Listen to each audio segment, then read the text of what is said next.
Hi, I'm Lewie Lewis, and that means you're watching the LightHouse, and I'm only bloody joined by Jupiter Forest. Guys, how are you getting on? Great. Thanks. Now, a little later on in the show, they'll be doing an interview with us and a live acoustic song, so that's going to be great. But for now, I'm going to send you over to our package.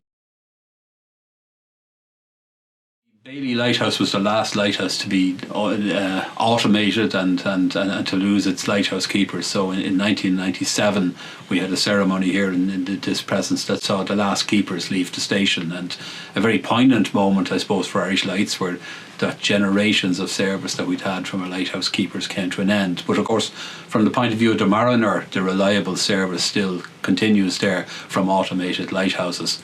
So again, that came down to finding alternative use for properties, and there is a huge lighthouse heritage going back hundreds of years, and we were conscious that because the stations were now unmanned, was under threat. So the proposal to house a internal museum here in the Bailey Lighthouse arose from that concern to protect that heritage and the artefacts involved.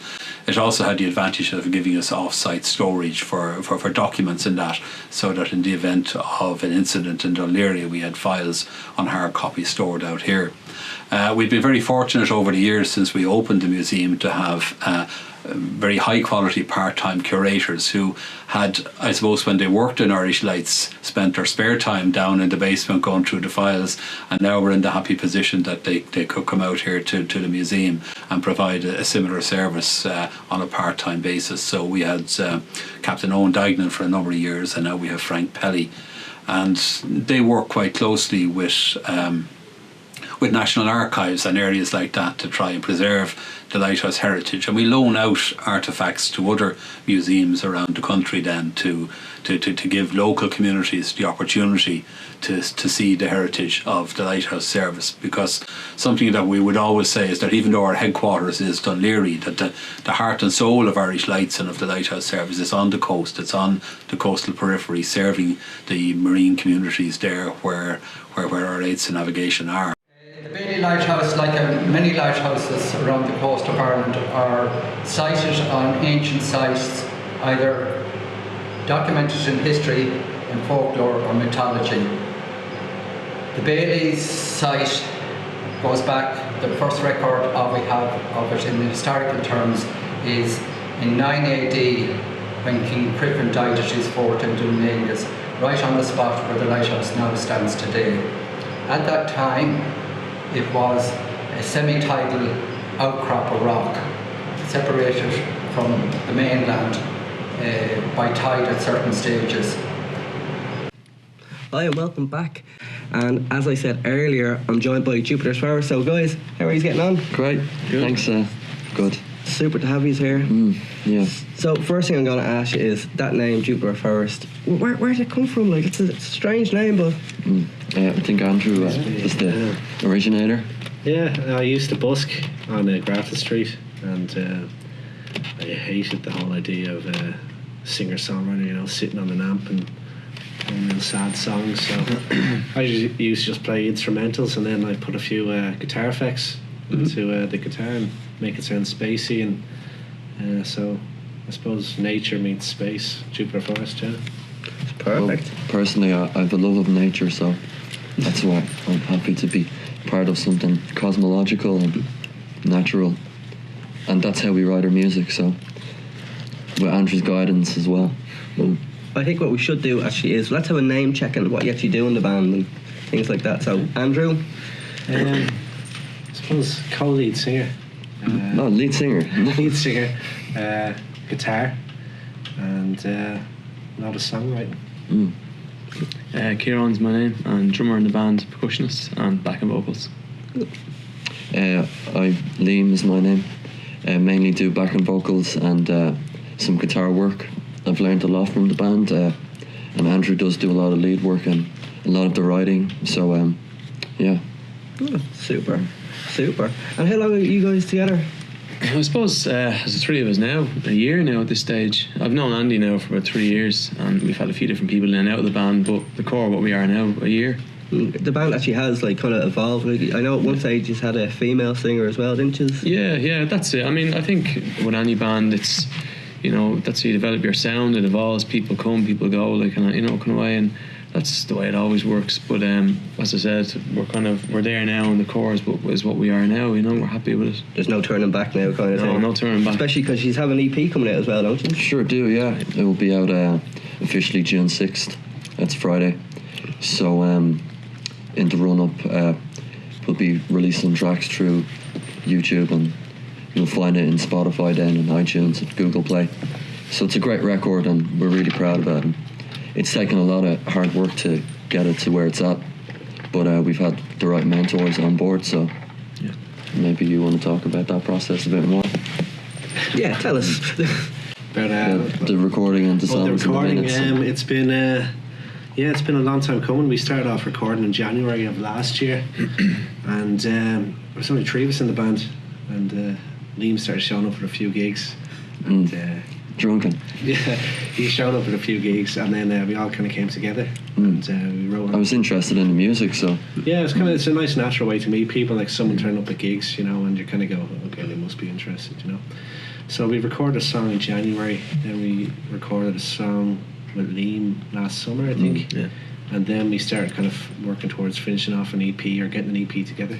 Meanwhile, like, our sound has been kind of forming, you know. Yeah. So we've learned a lot. We spent a lot of money. And, yeah. You know, we've worked hard at it, you know. Yeah, we where we work, where the band operate out of, we work with the minutes in the recording process, and they're just releasing a new album at the moment, and we're very fortunate to know these guys. We're not tagging along, but they teach us a lot, and we give 100%. So we're grateful to have had their influence shape the record, and it's a good sonic record. There's a different variety of styles, some Tarantino kind of sounds on there. There's some Smiths kind of ideas, and yeah, well, a love of old and new, which is we still listen to old music and new music as well. So it's great to work with people who are in the industry. Actually, let's talk about the music and the sound. That's the most important thing, really. Like, the name's great, but it all comes down to sound. Your stuff, for me, for me, I'm thinking like early U2. I'm not sure if you would agree with that. That's kind of the vibe I get off it. Is other bands like that, like U2, let's say, and Oasis, they influence your sound or anything like that? Definitely. Well, I'd say I can see how you could pick that up by the material we have released so far. Yeah, we grew up. I grew up listening to some U2, and I'd always acknowledge where subconsciously we absorb songs and writing styles of others. And Oasis, yeah, I was at the BDI gig recently, so that's I'd say yes. So, you know, get on about the rest of it. I think so. Like, even from drumming point of view, I mean, many influences, and sometimes when you're kind of, you know, Andy bring a song and whatever, and we lay down tracks whatever else, you play drum beat and you kind of realise, geez, that actually sounds very like, you know, the strumming style of the Oasis drummer, or, you know, In Excess, whatever else, like, and that, you know, just influences creep in. I think you're not even aware of it, like, and that just happens, like, and that, you know. That's why we call our EP Echoes from the Future, you know. Yeah.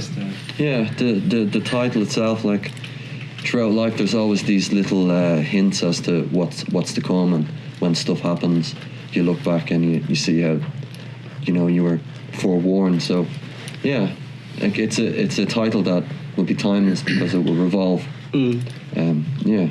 And will there be a hard copy, or is it just digital that you were doing? Okay, there will be a limited pressing of CDs. Digital, obviously, because of how the industry's gone, and in time the album will be a vinyl pressing.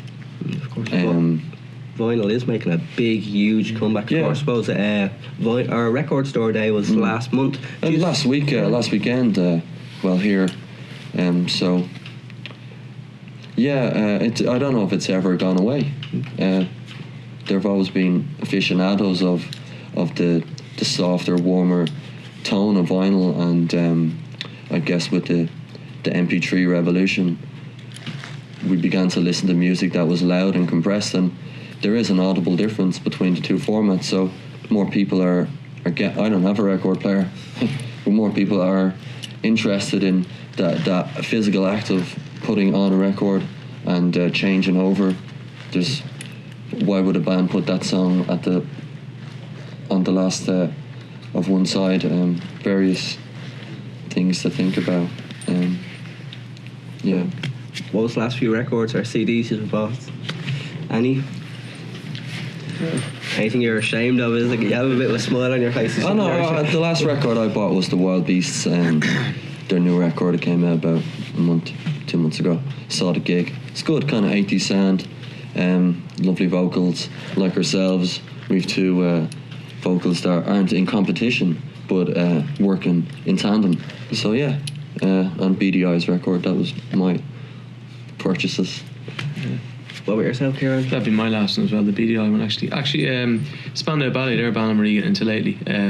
They had an album out in 2009. It was like an acoustic version of all their kind of classic hits. They redid them on that and reimagined them. It's called Once More. I bought that one as well, so they'd be my main two ones anyways.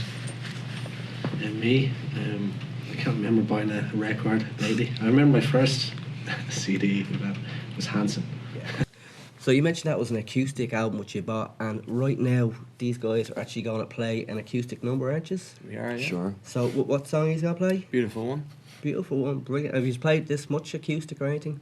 Not really. No, it's a rare pleasure for ourselves and for everyone out there. So we'll say Just in the cobblestone pub. we'll say this is an exclusive basically for TV. Yeah. So unfortunately that's all the time we have for today, but be sure to tune in next week. We'll have another amazing show, but for now this is Jupiter Forest with Beautiful One.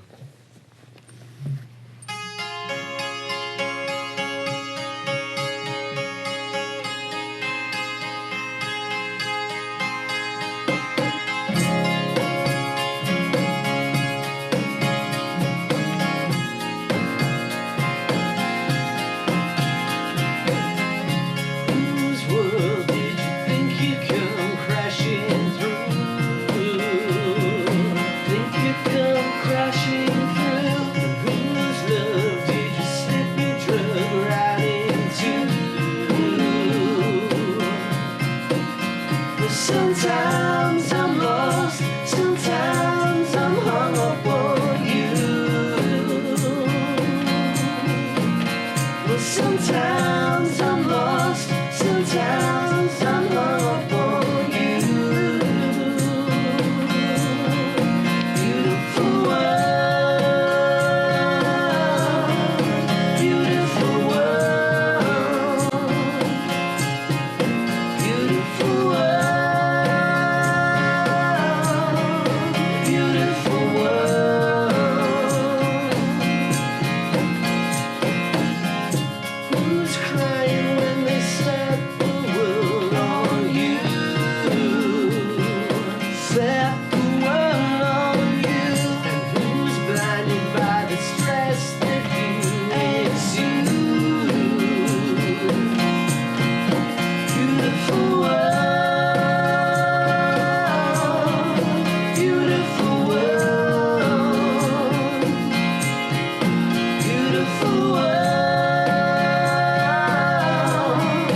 Beautiful world.